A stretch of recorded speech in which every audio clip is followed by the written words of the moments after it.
जूले नमस्कार और सलाम दोस्तों। आज लद्दाख के अनशन स्थल पर 53वां दिन चल रहा है और भिक्षुओं के बाद अब अल्पसंख्यक समुदाय के लोगों ने कमान संभाली है।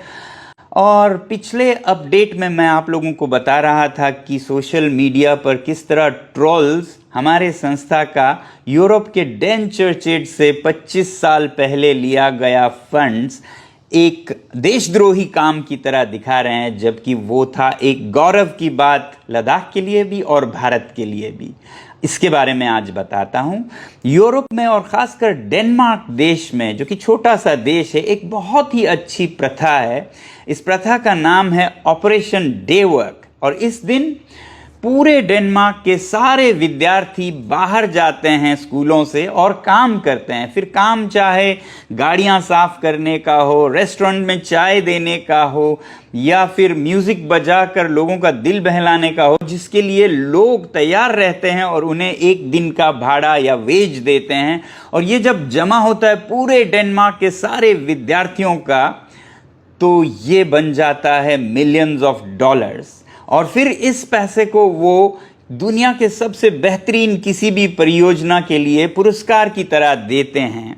साल 1996 में ये जो रकम थी वो $1 मिलियन था और इसको उन्होंने जब पुरस्कार के रूप में देना चाहा तो दुनिया के बहुत से प्रोजेक्ट्स में जिस प्रोजेक्ट को सबसे ज़्यादा वोट मिले वो था भारत के लद्दाख का ऑपरेशन न्यू होप।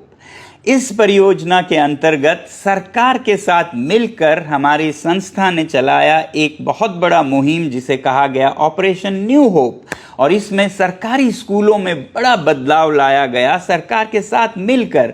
जैसे सारे शिक्षकों को ट्रेनिंग दी गई और सारे गांव के लोगों को गांव-गांव में विलेज एजुकेशन कमिटीज़ बनाने के लिए प्रोत्साहित किया गया। और इसके लिए सारे युवा गांव-गांव में कैंपेन पर गए कि लोग सरकारी विद्यालयों को भी अपनाएं। और फिर गांव के लोगों ने जो टूटे फूटे स्कूल थे उनका मरम्मत किया, शिक्षकों के लिए सुविधाएं जुटाई। और दूसरी तरफ लद्दाख के परिवेश में कॉन्टेक्सचुअल टेक्स्ट बुक्स बनाए गए सरकार के साथ मिलके। और इन सब कामों का परिणाम ये हुआ कि उस समय लद्दाख में 10वीं की परीक्षाओं में केवल 5% बच्चे पास होते थे और 95% फेल।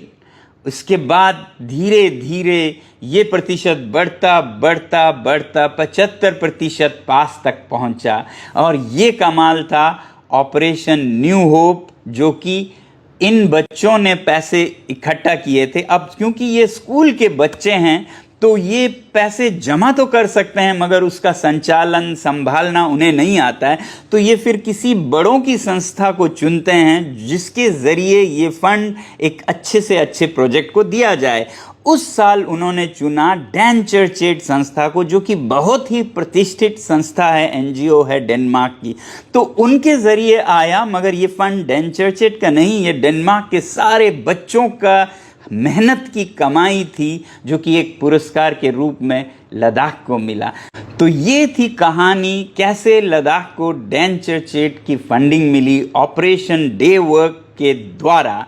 मेरे ख्याल से तो ऐसे परियोजना को एक पुरस्कार मिलनी चाहिए, न कि तिरस्कार, जो कि सोशल मीडिया पर ट्रोल द्वारा हमें दी जा रही है देशद्रोही की उपाधि के साथ। आज बस इतना ही, फिर मिलेंगे। जूले, जय हिंद।